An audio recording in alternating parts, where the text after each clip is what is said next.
Hello and welcome to Friday's Granada Reports. We are live with the latest across the northwest. Hello on the programme this evening. 10 years on from the savage street murder that shocked the nation, Lee Rigby's mum tells us exclusively how she misses her soldier son every day and can never forgive his killers. A hug. If miracles could happen, that's what I'd wish for, really, but no, they don't. I just miss everything about him.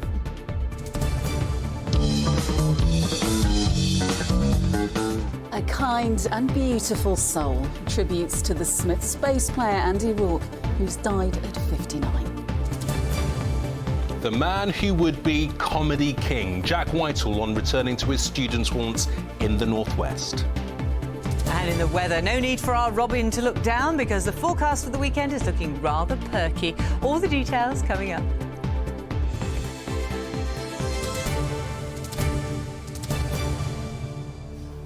So please do stay with us. But we begin tonight with that exclusive interview with the mother of Lee Rigby as she prepares to mark the 10th anniversary of his murder.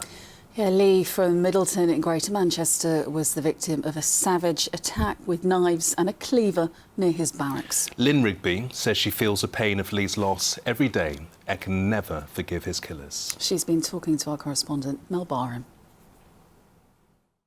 I can't believe it's 10 years. You know, I still feel it like it was yesterday. You know, the pain's still there every day. You know, it's there every day. At one point, it was Lee all the time. You know, it was Lee, Lee, Lee, Lee, Lee. But now you can go 10 minutes without thinking about what happened.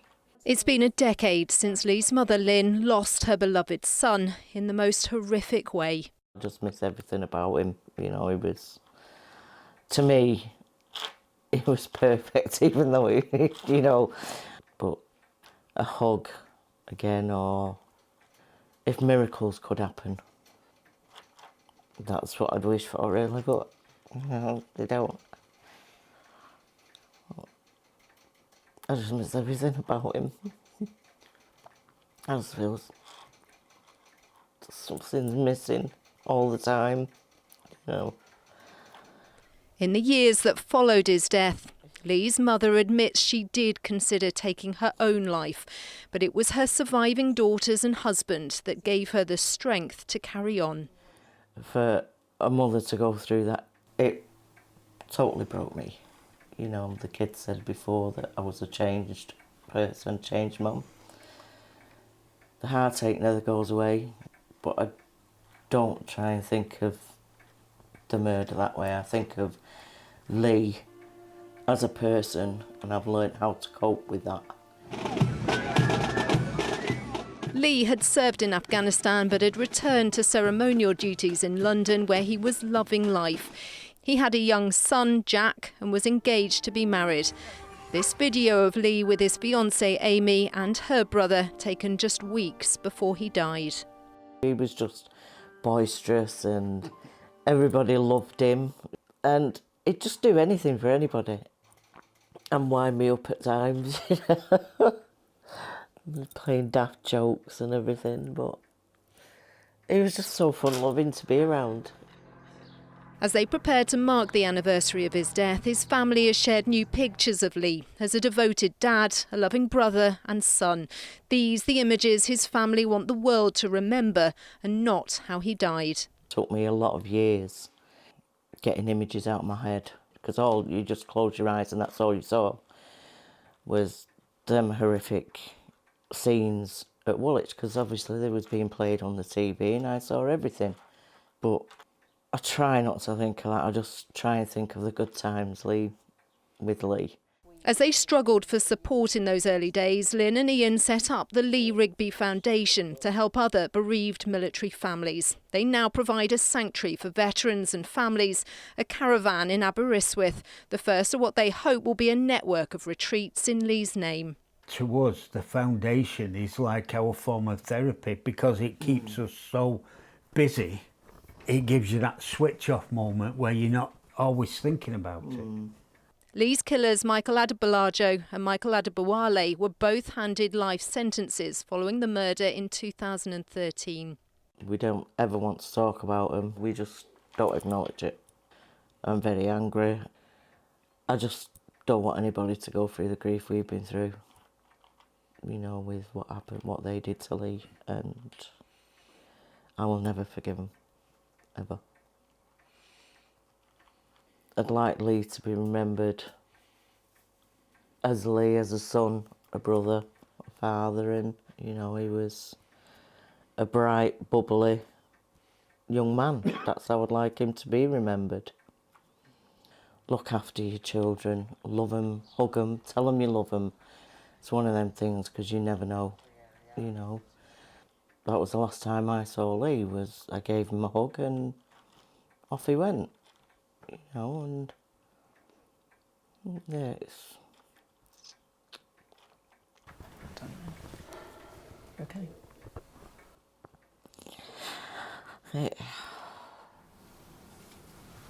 Yeah, incredible Lee Rigby there, mum of Lee Rigby.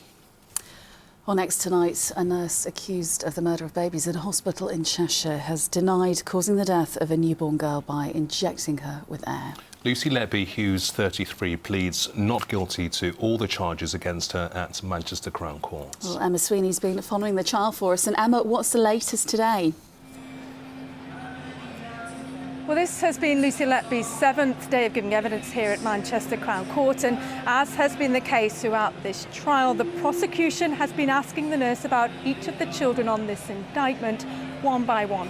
Today, the nurse was asked about child D, and it's the prosecution's case that the little girl had been stable and was progressing well before she was injected with air by Lucy Letby back in June of 2015. This, they say, caused the child to collapse 3 times and ultimately led to her death. Now, the jury had previously heard from child D's designated nurse that she was on a break when the infant first collapsed in nursery 1, and today the prosecutor, Mr. Nick Johnson KC, asked Lucy Letby if she took the opportunity, because the designated nurse was absent, to sabotage child D. Lucy Letby said no. It was put to Lucy Letby that the little girl died because she injected her with air. No, I didn't, said the nurse. Now, Lucy Letby was asked if it was her case that the medical competency contributed to the child's death. She said she didn't believe the little girl had appropriate treatment at the start of life. Today, Lucy Letby was also asked about child C, and the prosecution claimed that child C was also injected with air. Lucy Letby was accused of being keen to spend time with the child's parents as they cradled their dying child. Lucy Letby said, "I don't agree with that. I wasn't there a lot of the time." Mr. Johnson said, "You were enjoying what was going on, weren't you, Lucy Letby?" Lucy Letby said no. The nurse denies 7 counts of murder and 10 counts of attempted murder, and the trial will continue here at Manchester Crown Court next week. OK, Emma Sweeney, thank you.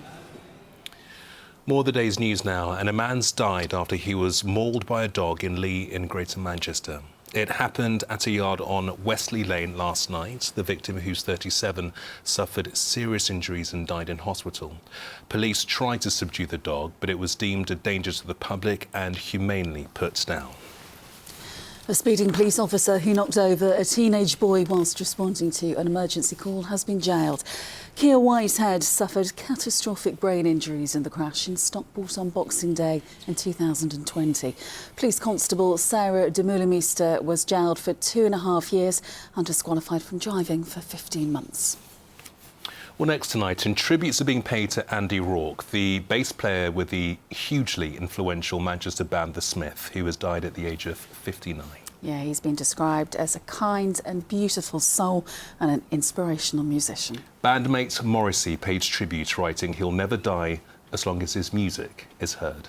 Tim Scott has this report.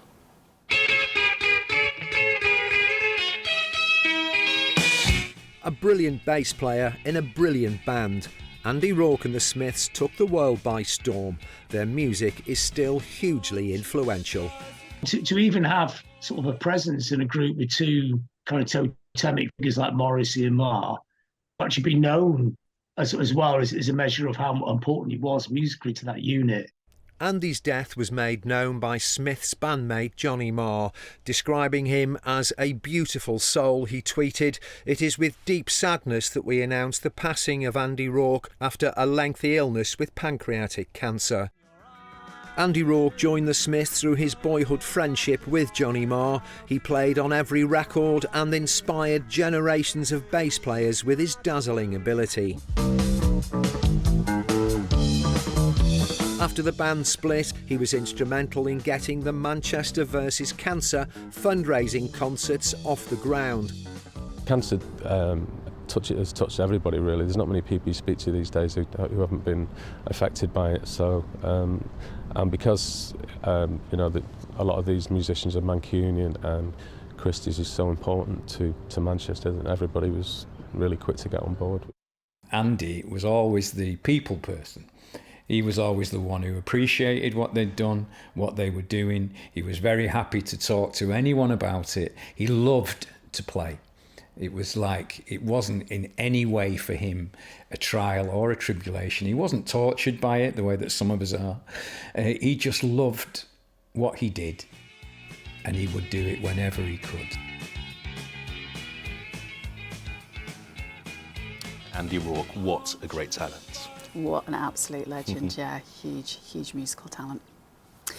Now this weekend, tens of thousands of people will take to the streets for the Great Manchester Run. The 10K and the half marathon are taking place on Sunday, and those coming out to show their support can expect a glimpse of Olympic legend Sir Mo Farah, who will race in the event for the final time.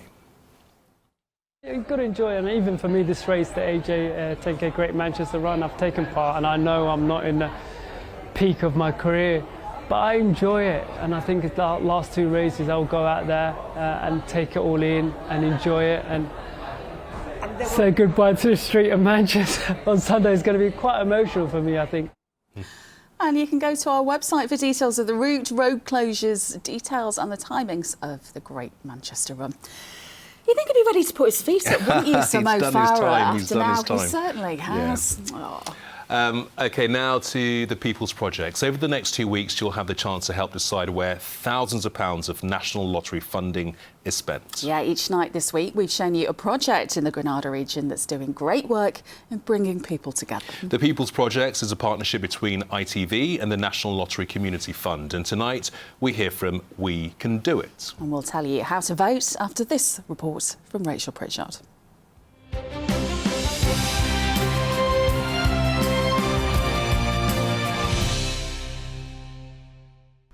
Action! I like to do a western. You're joking. Yeah. Not got budgets for westerns, yet. Where are you going to get your horses? I get them off eBay. Where are you going to park them? Outside. The Community Media Crew Group in Wythenshawe put acting and fun at the heart of what they do. The group's project is We Can Do It.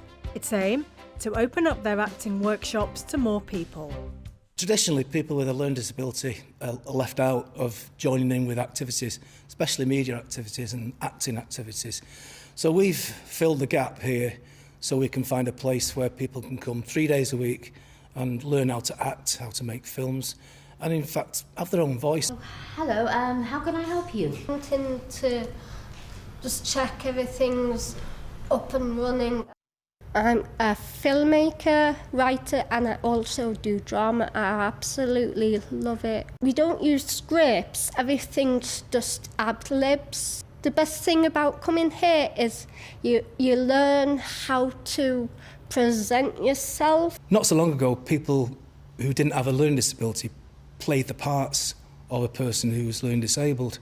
But now, broadcasters are looking for real people who have got a disability. So we've nurtured people to learn the tricks, which is pass the audition and have on-set mentalities. If we were fortunate to get the money, we've got plans to expand what we do. Currently, there's 25 people with a learning disability attend here, so we're going to open the doors to achieve 50. Obviously, some of the money can help us with room hire and costs that we have for staff. We want to make sure that people with a learning disability are represented by an agent, So they got a really good, strong chance of getting a part on a TV programme or a film. Every time I come here, my confidence levels go up and up and up, and now I'm not worried about anything now. I just love everything about it, you know, working with different people. I've had the time of my life in this room.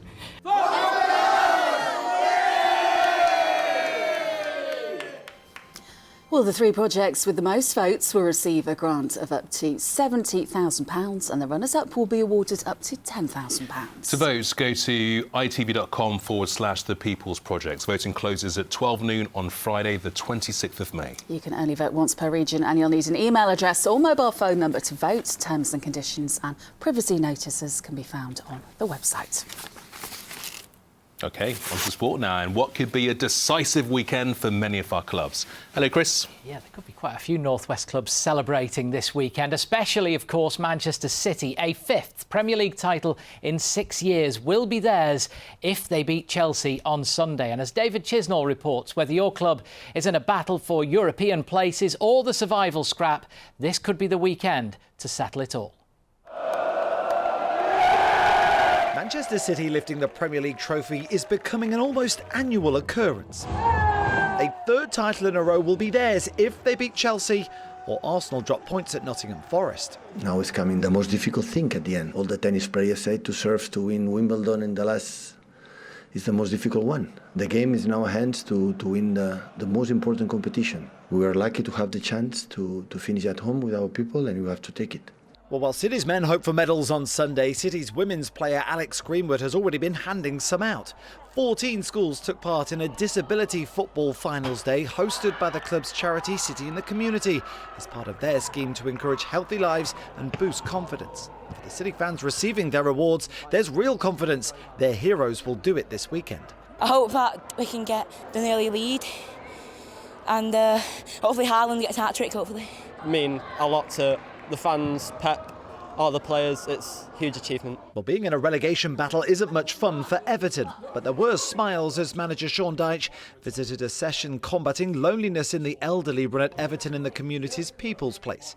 And Blues fans will be even happier if Everton can win at Wolves and seal their safety. Whenever the game is about taking it on, and I think we've just stayed very clear-minded, trying to take away the layers of noise around our group to make sure we're focused on the games. Well, Manchester United go to Bournemouth and Liverpool host Aston Villa in their battle for fourth and Champions League qualification. One player who won't be with United next season, though, is Phil Jones. After 12 years at the club, the 31-year-old will leave when his contract runs out. Great career, winning the Premier League, winning FA Cup, winning Europa League, be present on 2 World Cups, massive career at Man United. So all the credits for his career. Liverpool manager Jurgen Klopp says his one-match touchline ban won't have a detrimental effect on his side. He'll watch the final home game of the season from the stands as part of his punishment for questioning the integrity of referee Paul Tierney. People around me were pretty negative. They thought it will be longer. So one game is okay. It's like the Southampton game. It will be pretty much the same process. I can watch the game from a better position.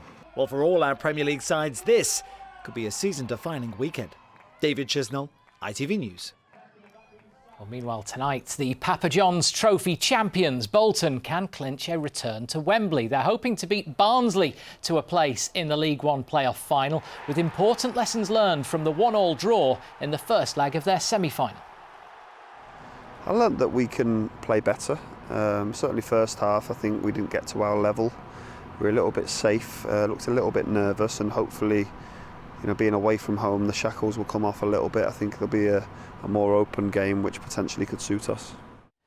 And in the League Two playoff semi, Salford take a 1-0 lead into the second leg, but Stockport are hoping to draw on their experience of promotion last year. I can always use it as a tool. You had them kind of nervy crunch matches at the end, and we got over the line and seeing it through. So that's only going to help you in the long run. We'll be the first ever Salford team to get to Wembley in a League Two playoff and get promoted. So we want to be involved in that. That's a nice little bit of history.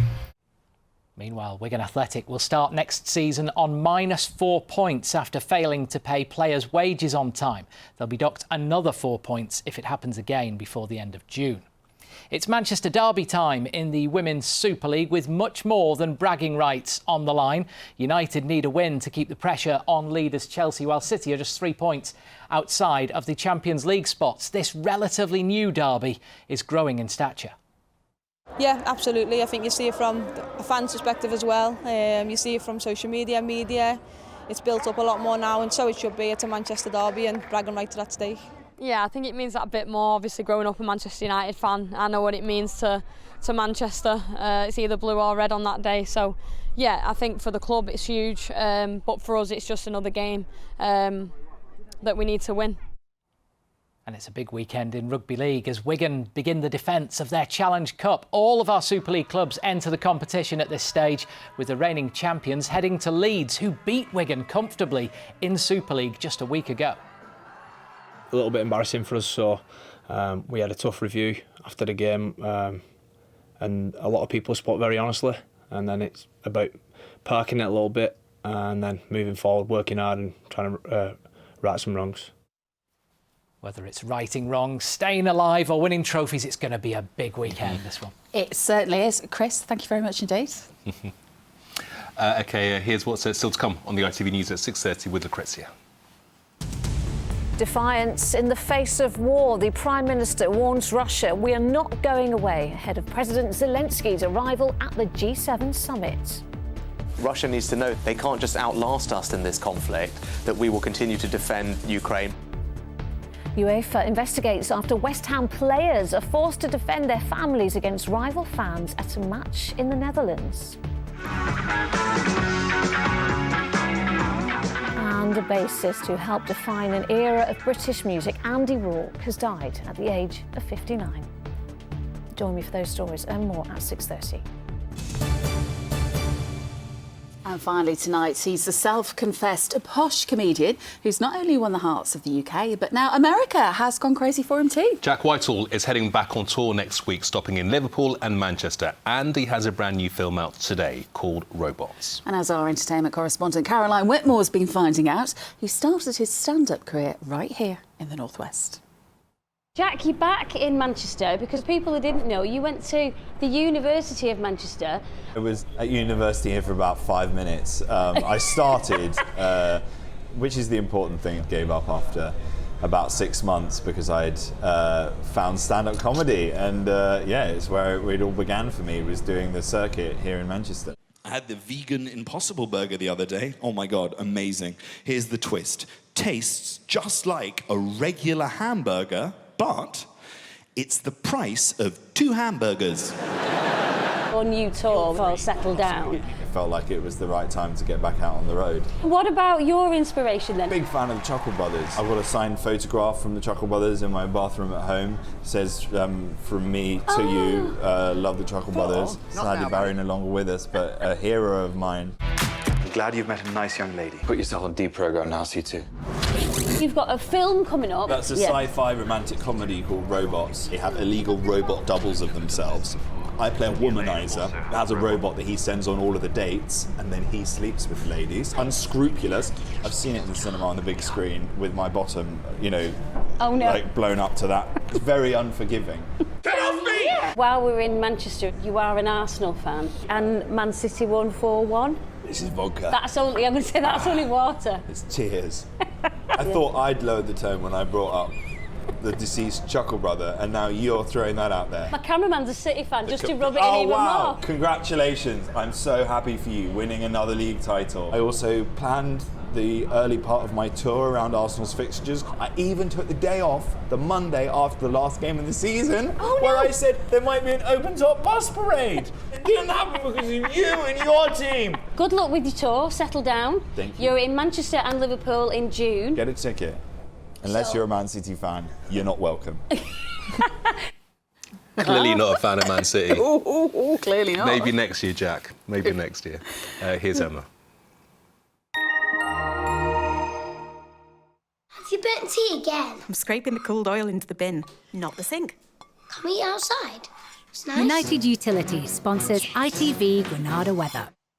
Hello there, hope you've had a good day and a very happy Friday to you. I do like drizzly pictures. I love this one from this morning, especially considering it did brighten up quite a lot later on. And I think it's fair to say that Shadow has that Friday feeling, and you probably will in a minute as well when I tell you that the weekend is going to be fine, dry, warm and sunny. In fact, after tonight, there really isn't any rain in the forecast for the foreseeable future. Not particularly good news for gardeners. You might need to raid the water butt. And also in that sunshine, it's going to be very warm indeed. Some strong UV levels. In fact, tomorrow UV index of 7, and that's about as high as it gets for the UK. But even if it doesn't feel that warm and there's a bit of cloud overhead, do be aware that the sun's really strong at this time of year. We're only a month away from the summer solstice, and so it does have the potential to burn, so take care if you're out and about. Some chilly nights on the cards, relatively speaking, but no danger of a frost. So overnight tonight, a branch of the jet stream drops southwards, livening up any showers for a while this evening, but then pressure builds in and the jet stream is settled up to the north of us, way up to the north of us, in fact, for the next few days and well into next week too, so staying dry, fine, settled and warm by day and a little bit chilly by night. Rewinding then to the next few hours, a few heavy showers continue for a little bit longer, maybe a rumble of thunder in there, mainly out towards Cheshire and 1 or 2 over Cumbria, but then they do die away during the early hours of the morning and everything dries up. Temperatures holding up well, maybe 1 or 2 mist and fog patches here and there. Sun's up tomorrow at 2 minutes past 5, and tomorrow is just going to be a bright sunny day once any early cloud lifts, and there'll be a lot of sunshine around. As I say, it'll feel warm with light winds, maybe a bit breezier than today. 19 is 66, and then continuing fine, dry, warm and sunny for the next few days. That's it. Here's your pollen. It's a little bit burnt. United Utilities sponsors ITV Granada weather.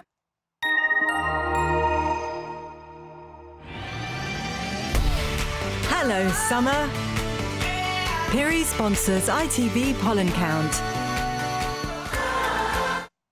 So then we're right at the start of the pollen season now, the grass pollen season. So those counts will be low. However, there is still some tree pollen airborne right now, and those counts will rise to moderate in any prolonged sunshine. Bye-bye. I must say, it's nice having you in the studio. It feels like ages since I've seen you because you've been on Eurovision. How was it? Eurovision was epic. It was bigger than I think any of us thought it possibly could be, but it was absolutely amazing, and Liverpool did a fantastic job. You sad They it's really over? did. Yeah, I am quite sad it's over, but I'm quite glad I'm never going to have to hear cha-cha-cha, cha-cha-cha again. On that Earworm. note, we'll see you next week. Good Bye. night.